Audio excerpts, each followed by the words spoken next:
Hello दोस्तों, कैसे हैं आप लोग। उम्मीद है सभी लोग अच्छे होंगे और स्वागत है आपका अपने यूट्यूब चैनल दृष्टि फॉर ऑल एग्जाम में। जैसा कि आपको पता है कि हमारा जीके जीएस प्रोग्राम चल रहा है, जिसमें हमारा पहला जो सब्जेक्ट है वो भारतीय इतिहास है। ऐसे ही हम और सब्जेक्ट आगे बढ़ाते रहेंगे इसी प्रोग्राम में। तो आज हम इस भारतीय इतिहास पे 7 चैप्टर हमारे जो क्लासेस हैं वो कर चुके हैं। और आज हमारा 8वां क्लास है, जिसमें हम आज पढ़ने वाले हैं कुषाण वंश और शैव धर्म के बारे में।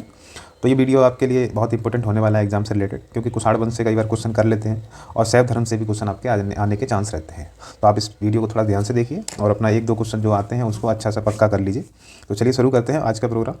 कि पहला है हमारा, कल तक हमने जैसे कर लिया था कि इंडो यूनानी के बारे में कर लिया था। उससे पहले के सारे मौर्य काल के जो भी वंश थे, चाहे वो शुंग वंश हो चाहे वो शक वंश हो, उसके बारे में उसी का पार्ट आगे है ये। और मौर्योत्तर काल में ही कुषाण वंश, जब उन्होंने जो यूची कबीला था जो मध्य एशिया से आया था, उसने जब आक्रमण किया और भारत पर जो है आक्रमण करने के बाद यहाँ पे जो शासन स्थापित किया, तो उसके बारे में हम पढ़ रहे हैं। तो सबसे अच्छा जो शासन रहा वो कुषाण वंश का रहा मौर्योत्तर काल में। तो उसके बारे में हम जान रहे हैं कि किस तरीके से इसकी स्थापना हुई और कैसे कैसे चीज़ें आगे बढ़ी, उसके बारे में हम बात कर रहे हैं। तो इसके संस्थापक जो थे भारत में, यानी कि जो कुषाण वंश को जो स्थापित करने वाले थे वो थे कुजुल कड़फिसेस। तो कुजुल कड़फिसेस ने इसकी स्थापना की और इन्होंने अपने जो शासनकाल में तांबे के सिक्के जारी किए। तो इन्होंने तांबे के सिक्के जब तक ये अपने टाइम तक रहे, तो इन्होंने यहाँ पे विनिमय व्यवस्था के लिए तांबे के सिक्के का उपयोग किया, जिससे चीज़ें लेन देन हो सकता था। अब ये इन सिक्कों पर क्या करते थे कि इन्होंने जो अपने राजा हर्मियस थे, तो अपने राजा हर्मियस और अपनी आकृति दोनों सिक्कों पर दोनों तरफ बनवाना शुरू कर दिया। तो इन्होंने तांबे के सिक्के जारी किए और उन सिक्कों पर क्या हुआ कि अपनी जो है आकृतियाँ स्थापित की, यानी कि बनवाई। इसके बाद जो दूसरा शासक इस समय रहता है वो भीम कटपिसेस रहता है। और भीम कटपिसेस के बारे में जानते हैं कि ये जो कुषाण वंश का शक्ति के मामले में कुषाण शक्ति का वास्तविक संस्थापक था। तो ये कैसा था? वास्तविक संस्थापक था।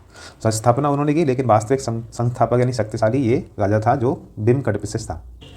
अब क्योंकि ये वास्तविक संस्थापक है और तो क्यों फेमस है, तो इन्होंने सबसे बड़ी बात है कि इन्होंने बड़ी संख्या में सोने और तांबे के सिक्के जारी किए। और इसके अलावा इन्होंने सिक्कों पर यूनानी और खरोष्टी लिपि में जो है आकृतियाँ और शब्द लिखवाए।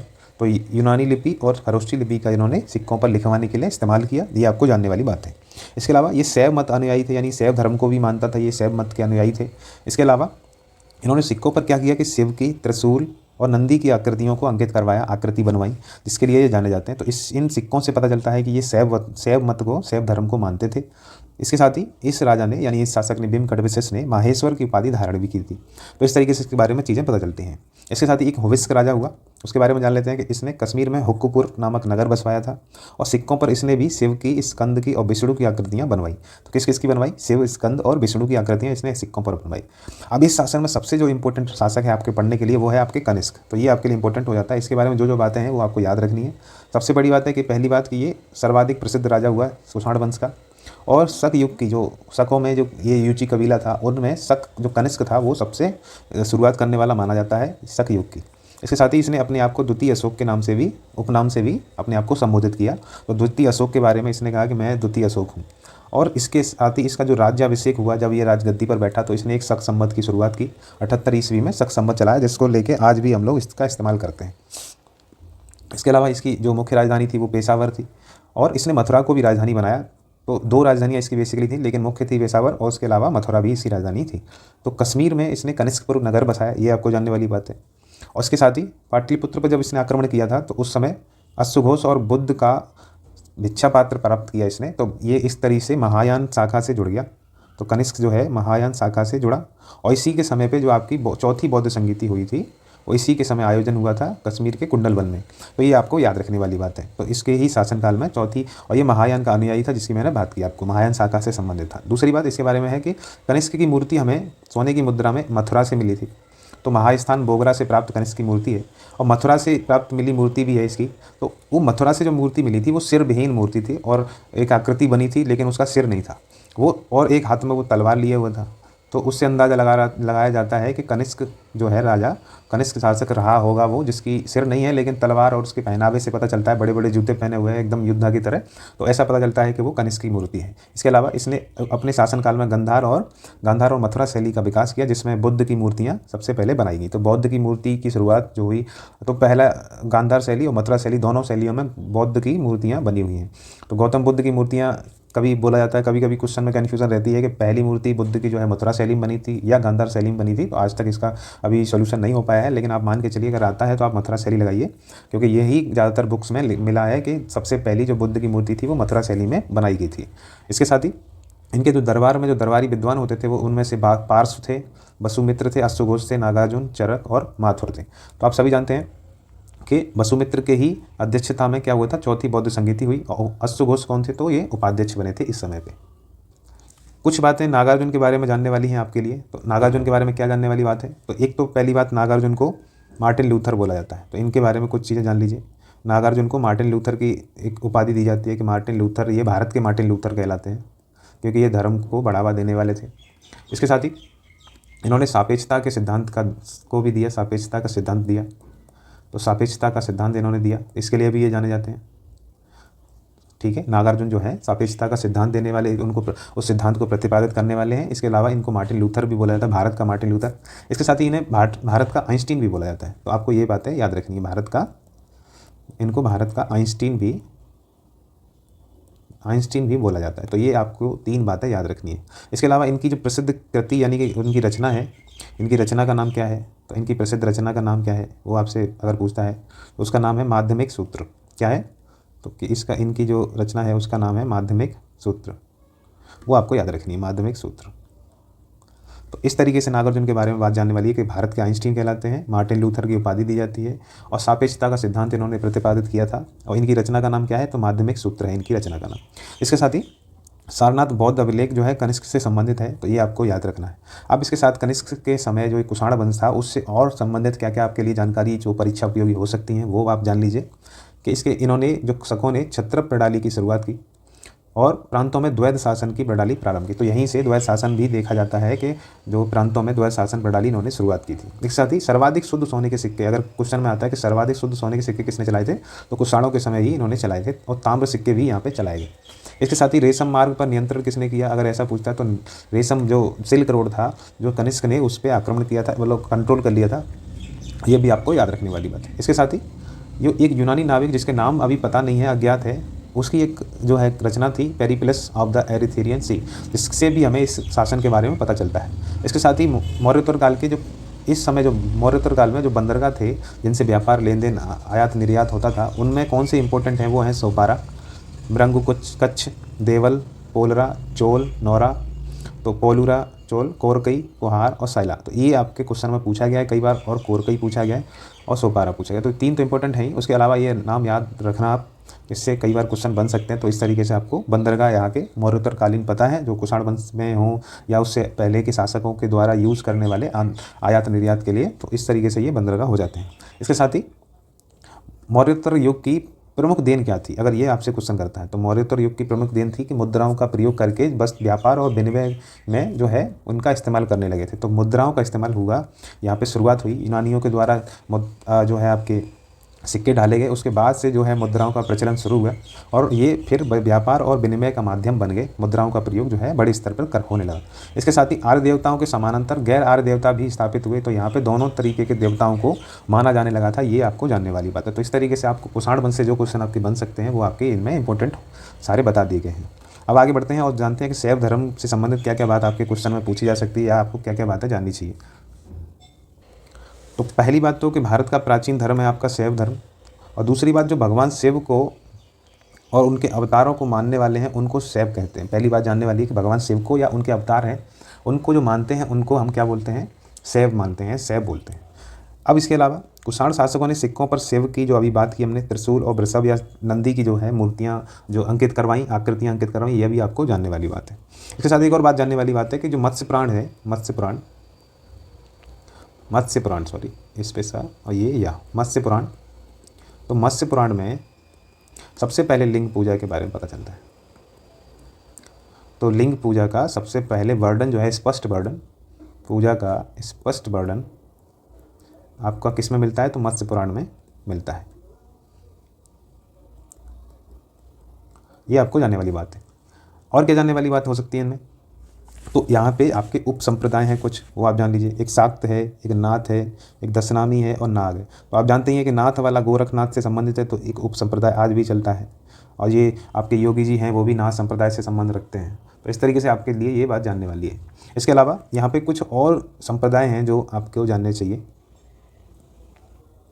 यहाँ से शैव धर्म से संबंधित संप्रदाय, जैसे कि आपके एक पशुपति संप्रदाय है। एक आपका कौन सा है, कापालिक संप्रदाय है।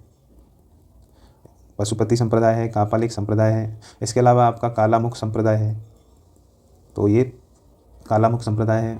इसके साथ ही आपका कौन सा एक और संप्रदाय होता है जो लिंगायत संप्रदाय है। तो इस तरीके से कुछ संप्रदाय यहाँ पे जो शैव धर्म से संबंधित हैं। इसके साथ ही इसका जो शैव धर्म का जो नाम है वो और कहाँ से पता चलता है, तो ऋग्वेद में रुद्र शब्द का नाम है। तो रुद्र शब्द जो है शिव के लिए उपयोग किया जाता था, ऐसा माना जाता है। और इससे ये भी पता चलता है कि ये वैदिक समय से इसकी जो है हमारे शैव धर्म चला आ रहा है, तो इसीलिए इसको प्राचीन धर्म मानते हैं। तो इस तरीके से शैव धर्म के बारे में जो आपके लिए इंपॉर्टेंट बात हो सकती है वो जानने वाली ये है। इसके साथ ही जैन संप्रदायों में से वीर शैव संप्रदाय और लिंगायत संप्रदाय को थोड़ा थोड़ा जान लेते हैं। तो वीर शैव संप्रदाय क्या है, तो वीर शैव अर्थात भगवान शिव के वीर कहलाते थे। वीर शैव का मतलब है जो भगवान शिव के वीर हैं वो। इसके अलावा ये मूर्ति पूजक थे। और जो लिंगायत हैं वो मृतकों को दफनाते हैं, लेकिन मूर्ति पूजा के विरोधी हैं। ठीक है, ये आपको जानने वाली कि ये जो लिंगायत हैं वो मूर्ति पूजा के विरोधी हैं, लेकिन जो आपके वीर शैव हैं वो मूर्ति पूजक हैं।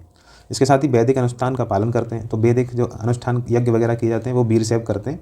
और लिंगायत जो है वो आपके मूर्ति पूजा को नहीं मानते। अधिकांश कर्नाटक की आबादी जो है वो इन धर्मों से संबंधित है, ये आपको जानने वाली बात है। भगवान शिव का लिंग धारण करने वाले को हम लिंगायत बोलते हैं। तो आपको जानना चाहिए कि लिंगायत किसको बोलेंगे, तो लिंगायत बोलेंगे। भगवान शिव का लिंग धारण करने वालों को लिंगायत बोला जाता है। बासवन्ना के अनुयायी वीर शैव व लिंगायत कहलाए। ये जो हैं इनके अनुयायी थे वीर शैव कहलाए।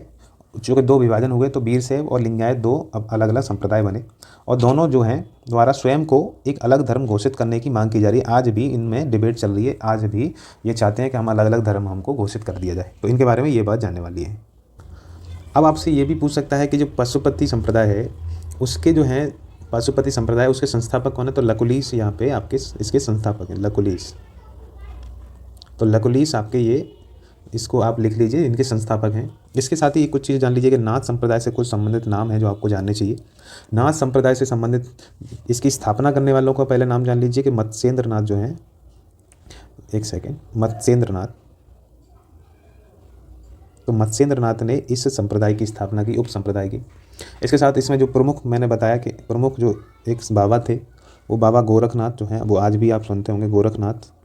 तो इसी संप्रदाय से उप संप्रदाय से संबंधित थे वो गोरखनाथ जी। इसी से अपने योगी जी भी संबंधित हैं। तो आपको ये बात याद रखने वाली है। इसके साथ ही इसमें एक और बात जानने वाली है कि अथर्ववेद जो होता है आपका, अथर्ववेद, उसमें शिव को क्या बोला गया है ये पूछ सकता है। तो शिव को एक तो सर्व बोला गया है, एक भव बोला गया है, एक पशुपति बोला गया है।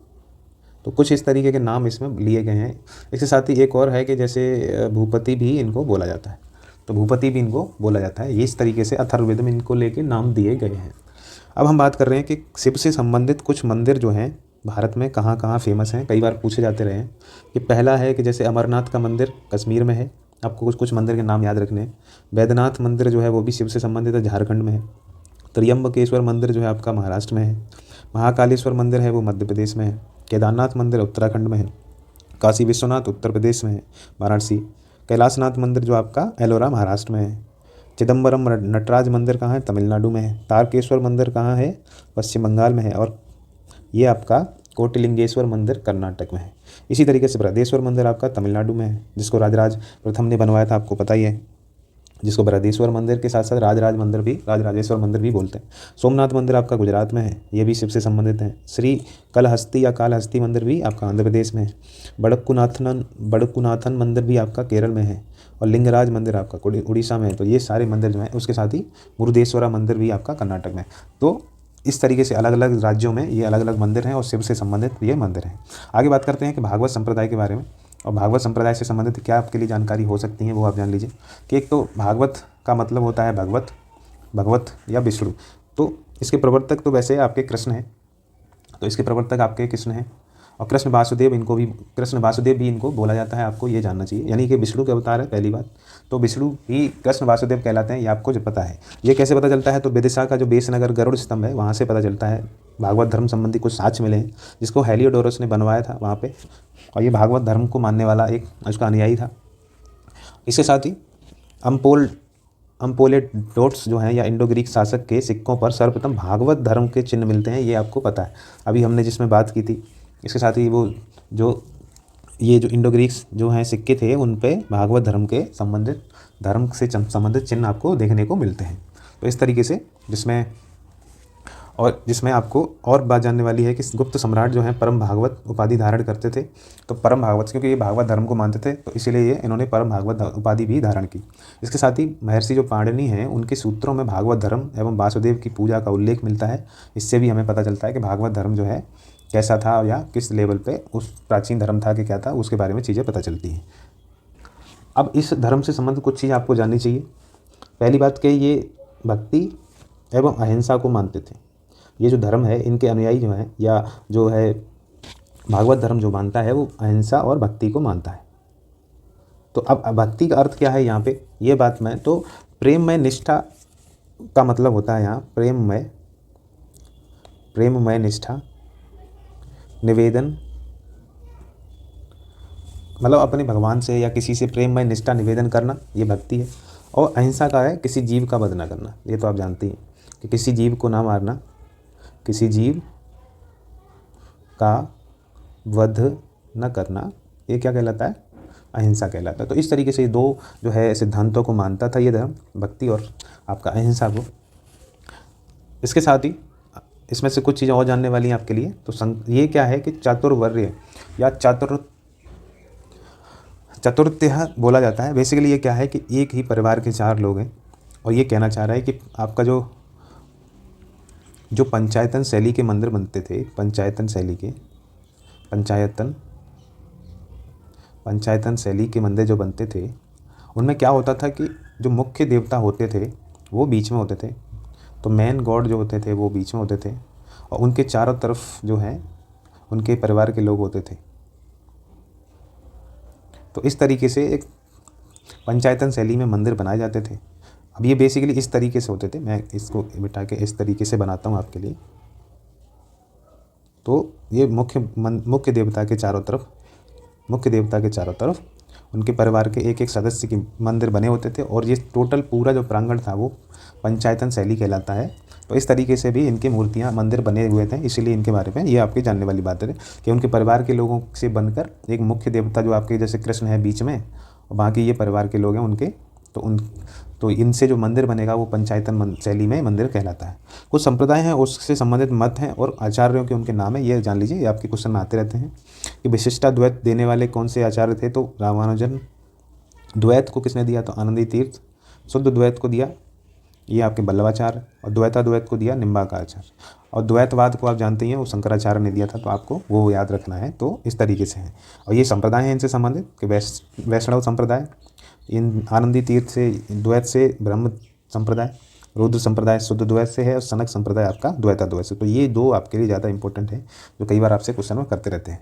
तो चलिए आज के लिए इतना ही रखते हैं और आप इस चैनल को सब्सक्राइब कर लीजिए, अपने दोस्तों के पास शेयर करिए, लाइक कर लीजिए। ऐसी वीडियो आगे आती रहेंगी। कल हम पढ़ेंगे गुप्त साम्राज्य के बारे में, तो गुप्त साम्राज्य के बारे में पढ़ेंगे और जानेंगे क्या है गुप्त साम्राज्य की पूरी कहानी। और फिर आगे ऐसे ही हमारी चर्चाएँ चलती रहेंगी। तब तक के लिए मिलते हैं अगली किसी वीडियो में। धन्यवाद।